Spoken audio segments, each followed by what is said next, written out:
عامر نہال کو لے کر بہت زیادہ خوف زدہ ہوتا ہے، تو اس کی یہ حالت دیکھ کر فوزیہ بھی بہت زیادہ پریشان ہوتی ہے۔ فوزیہ عامر کو بہت زیادہ سمجھاتی ہے کہ وہ لڑکی مر چکی ہے، تم کیوں بار بار اس کا ذکر کر رہے ہو، کہیں زوارشا کو ہم پہ شک نہ ہو جائے کہ ہم نے اس کو مارا تھا۔ تو عامر فوزیہ کو بولتا ہے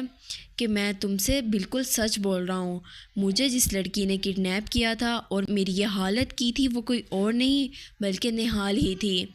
اور اس دن بھی میرے سامنے وہ میشا نہیں تھی بلکہ نہال کھڑی ہوئی تھی۔ تو فوزیہ عامر کو سمجھاتی ہے کہ تم اپنے ہوش و حواس سے کام لو، یہ کیا اول فول بک رہے ہو، نہال مر چکی ہے، ہم نے خود اسے اپنے ہاتھوں سے مارا تھا۔ دوسری جانب میشا جو کہ بہت جلد اپنے اصلی روپ میں سب کے سامنے آنے والی ہے،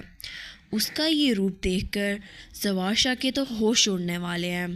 زوارشا جب میشا کو نہال کے روپ میں دیکھے گا تو وہ کچھ پل کے لیے تو چونک جائے گا اور وہ اپنے ہوش بھی کھو بیٹھے گا، اسے کچھ سمجھ نہیں آ رہا ہوگا کہ آخر اس کے ساتھ ہو کیا رہا ہے، یہ لڑکی ہے کون، میشا یا پھر نہال۔ تو میشا زوارشا کو اپنا سچ بتائے گی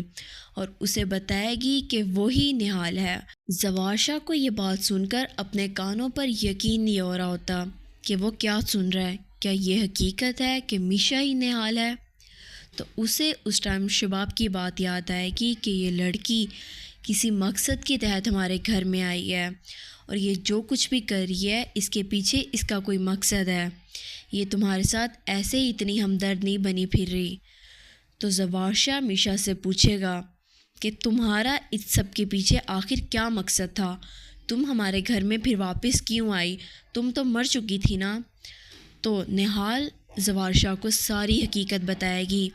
کہ کیسے عامر، فوزیہ، جاوید اور شباب نے مل کر اس کے ساتھ زیادتی کی تھی، اس کے ساتھ کتنا بڑا ظلم کیا تھا، اور اس کی موت کوئی حادثاتی موت نہیں تھی بلکہ انہوں نے جان بوجھ کر اسے مارا تھا۔